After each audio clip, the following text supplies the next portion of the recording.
زۆر جار باسی دامەزراندنمان کردووە و من زۆر جار ئەو ژمارەیەم لە ڕاگەیاندنەکان باس کردووە، بەڵام بەڕاستی ئەمە زانیاریەکە بێ حکوومەت هێرێم هەڵوێستەی لەسەر بکە، ئەوێ ئێوە حەجمی کەم و کورتیەکە بزانن. ئێمە وەکو بەڕێوەبەرایەتی تەندروستی سلێمانی پێویستمان بە نزیکەی بڵێن 36,000 کارمەندەیە بۆ بەڕێوەبردننی ئەو بەڕێوەبەرایەتی. ئێمە تەنها نزیکەی 13,800 کارمەندمان ئێستا هەیە لە بەڕێوەبەرایەتی.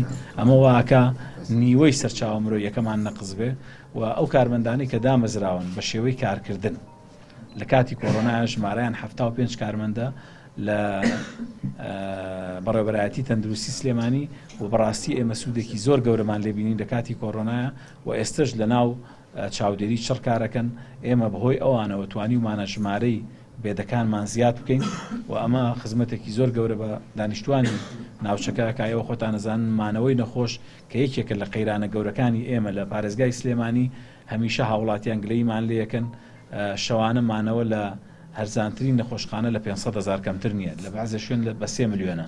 یعنی ئەم نەخۆشانەش درێژخایەن کە لە چاودێری چڕەمێننەوە ئەمانە بارگرانێکی دارایی زۆر گەورە لەسەر خێزانەکانیان دروست. ئەمە ئەگەر ئەم کارمەندانە ئەم گرێبەستی کارکردنیان بۆ درێژ نەکرێتەوە ئێمە ناچارە بین ژمارەی تەختەکانی چاودێری چڕکەم بکەینەوە و من داوا لە حکوومەت هێرێمی کوردستانەکەم هەولێریش و دۆکیش بە هەمان شێوە ئەمانە ئێمە زۆر پێویستمان پێیانە چونکە دەورەیان بینیوە و لە شوێنێکی زۆر ئەستیارکارەکەن هیواداری گرێبەستەکەیان بۆ تازەکەنەوە.